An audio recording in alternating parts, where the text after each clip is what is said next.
Ji-hoon could still remember the first time he noticed Hyin in a way that felt different from the usual professional glance. She was meticulous in her work, organized with an elegance that he had never appreciated before, and yet he found himself lingering over emails she had written and meetings she had managed.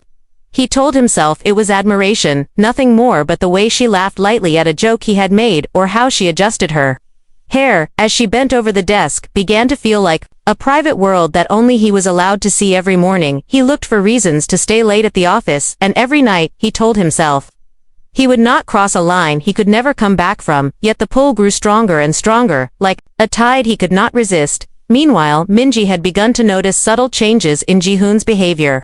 The late nights, the distracted phone calls, the way he would suddenly become nervous. When she asked him about his day, she confronted him once over dinner in their high-rise apartment overlooking the Han River, but he laughed it off, brushing her concerns aside, saying that work was stressful and deadlines were unforgiving.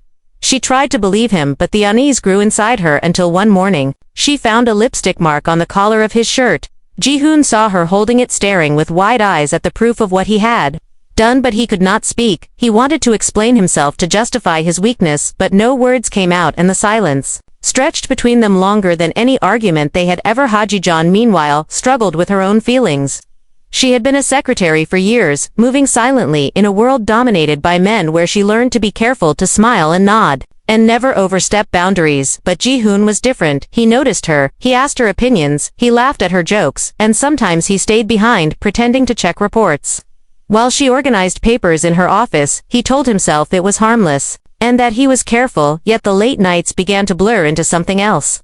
One rainy evening, she stayed behind because of a last-minute project, and Ji-hoon knocked on the glass door of her office, asking if she needed help. Her heart pounded in her chest as he stepped inside, holding a folder, the office lights casting shadows across his face, and before she could think, he leaned closer and whispered something that made her gasp. Minnie sensed a change in Hyin too, and it made her more anxious. She noticed the way Hyin smiled at Ji-hoon, with a subtle confidence that had never been there before, and the way she seemed to linger just a little too long at his side. One afternoon, Mingi waited outside the office building, pretending to be casual as she watched Hyin walk past the revolving doors with a slight smirk and a folder tucked under her arm.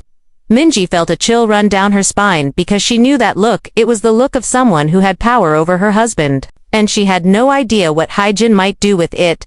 The tension in the house grew unbearable, and Ji-hoon began to feel trapped by his own mistakes.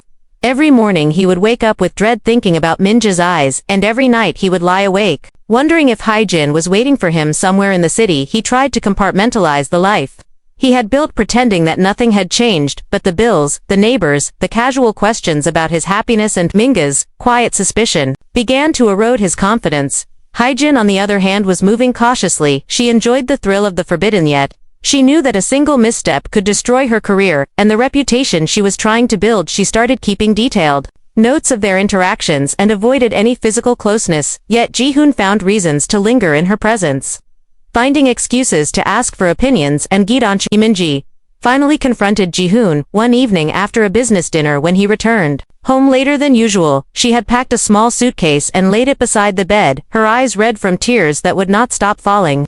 She handed him a note and simply said, "I am done," and Ji-hoon felt the ground shift under his feet. For the first time in his life, he could not speak, he could not explain, and the note in his hand felt heavier than any weight he had ever carried. The house that once felt like a sanctuary now seemed like a cage, and Ji-hoon wandered through the empty rooms, trying to understand how quickly everything had fallen apart. In the office, Hyin watched the aftermath from a careful distance. She felt a pang of guilt, but quickly replaced it with resolve. She realized that she could no longer be the shadow in Ji-hoon's life. She had to step into the light on her own terms. The way Mingi had left showed her the fragility of relationships and the strength of independence.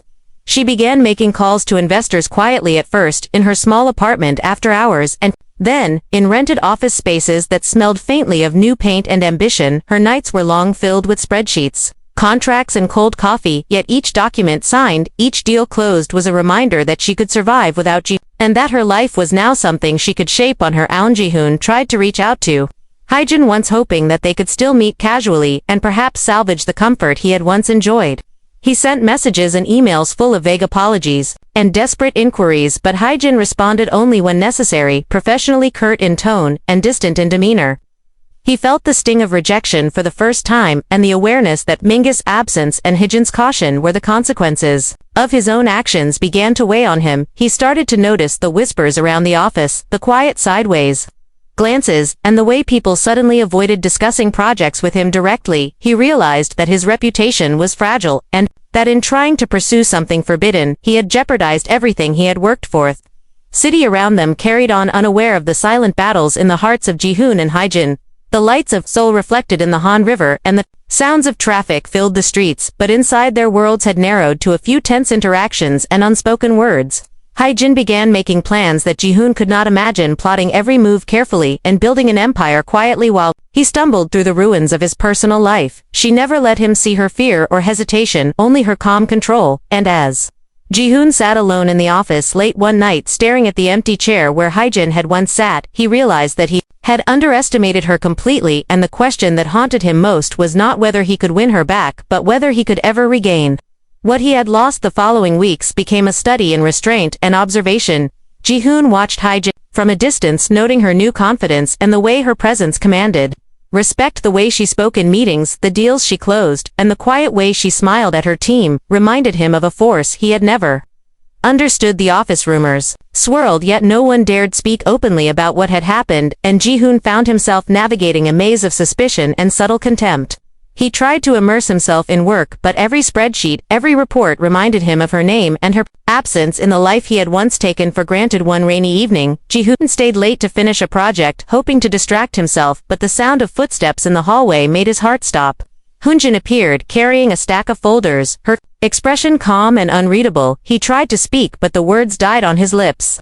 She handed him the top folder and said simply that this needed to be signed. He looked at her and realized that everything had changed. The power dynamic shifted, and the fear that had been dormant in him now awakened in full force. He understood that his actions had set in motion a chain of events that he could not reverse, and that the woman he had once seen as a secret now stood as a formidable presence in his life, leaving him uncertain of what would happen next. The next morning, Ji-hoon arrived at the office early, hoping to anticipate Hyun's moves, but found that she had already left for a meeting with investors, her confidence radiating through the office even in her absence. He asked colleagues about her plans, but received vague answers and noticed the way people avoided his gaze when he opened his email.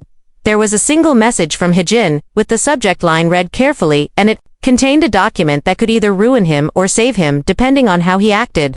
His fingers trembled as he hovered over the keyboard, and the thought that this was just the beginning of a reckoning he could not avoid filled him with dread. Hyin walked into her new office for the first time, the sunlight streaming through the floor-to-ceiling windows, casting long shadows across the polished floor. She paused to take it all in. The space was small, humble compared to the corporate towers she had served under, yet it smelled of possibility and quiet determination. Her team was small, only 3 people besides herself, yet each carried the same spark of ambition and belief that something extraordinary could be built from nothing. Ji-hoon watched from the sidelines, attending conferences and dinners and board meetings, hoping for a glimpse of her vulnerability. Yet Hyin moved with a calm precision that left no room for error, and every deal she closed seemed to tighten the invisible chain around his pride and his regret. She began calling investors one by one, convincing them to trust her vision, and every success added another layer of confidence.